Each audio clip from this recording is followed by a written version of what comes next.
आम चुनाव आ गए हैं और मैं परमात्मा की कृपा से भविष्य वक्ता का कार्य कर रहा हूं, भविष्यवाणी कर रहा हूं। ये परमात्मा का ज्ञान है, परमात्मा ही देता है। मैं हिसार शहर से संबंध रखता हूं। हिसार में मेरा जन्म हुआ है और पेशे से मैं वकील हूं, लेकिन अब मैं एक परमात्मा जो सारे संसार का संचालन कर रहा है उसके चरणों में बैठकर उसी के ज्ञान पर कार्य कर रहा हूं। यही मेरा कार्य है।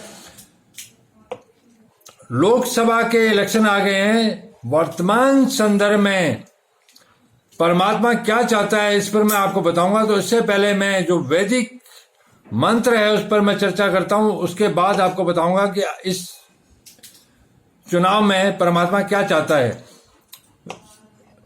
वेदों का मंत्र है कि मनुष्य द्वारा उत्पादित ज्ञान और वाणी से हटकर, अर्थात मनुष्य द्वारा उत्पादित जो एक दूसरे से व्यवहार हम यहाँ धरती पर रहकर करते हैं, वह मनुष्य द्वारा उत्पादित ज्ञान है और वह वाणी है। मैं एक दूसरे से बात करता हूं, दूसरा मुझसे बात करता है। ये मनुष्य द्वारा उत्पादित ज्ञान और वाणी है जो संसार में रह के जरूरी है एक दूसरे से व्यवहार करें। वैदिक मंत्र कहता है कि मनुष्य को मनुष्य द्वारा उत्पादित ज्ञान और वाणी से हटकर देवी वेद वाणी पर चलकर संसार से व्यवहार करना चाहिए। तो अब मैं इस पर संसार में किसी से चर्चा नहीं कर रहा हूं। देवी वेदवाणी इस इलेक्शन में, इस लोकसभा चुनाव में क्या बोलती है उसी पर बताऊंगा और वही होगा, क्योंकि परमात्मा की वाणी है। परमात्मा अपनी वाणी, अपने वचनों को पूरा करता है। इसमें मेरा कोई अधिकार नहीं। मेरा काम है बताने का, काम तो परमात्मा को करना है। इस लोकसभा चुनाव के अंदर अलग अलग जनप्रतिनिधि खड़े हुए हैं।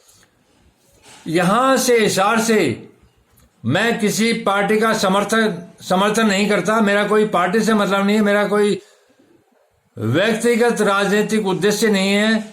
यहां से जयप्रकाश जेपी, जिसको जेपी कहा गया मैं नहीं जानता, यह प्रचंड बहुमत से लोकसभा का चुनाव जीतेगा। ये मनुष्य द्वारा उत्पादित ज्ञान और वाणी से अलग हटके देवी वेदवाणी है जो परमात्मा पूरी करेगा। यहां का जो ज्ञान है वो कहेगा हम तो उसके साथ हैं, हम तो उसके साथ हैं, हम तो। मैं यहाँ की वाणी से, यहाँ के लोगों से नहीं पूछ रहा हूं। मैं सिर्फ देवी वेदवाणी पर बोल रहा हूं कि परमेश्वर क्या करेगा वही मैं बता रहा हूं। तो देवी वेदवाणी यहाँ कहती है कि प्रचंड बहुमत से जयप्रकाश जेपी हर हाल में ये इलेक्शन जीतेगा, चाहे कोई कुछ भी कर ले। परमात्मा से बड़ा कोई नहीं है। आप करके देख लो, आपको पता चल जाएगा। जयप्रकाश हर हाल में प्रचंड बहुमत से जीतेगा, छोटे बड़े से नहीं, प्रचंड बहुमत से जीतेगा। यह निश्चित है, यह होगा।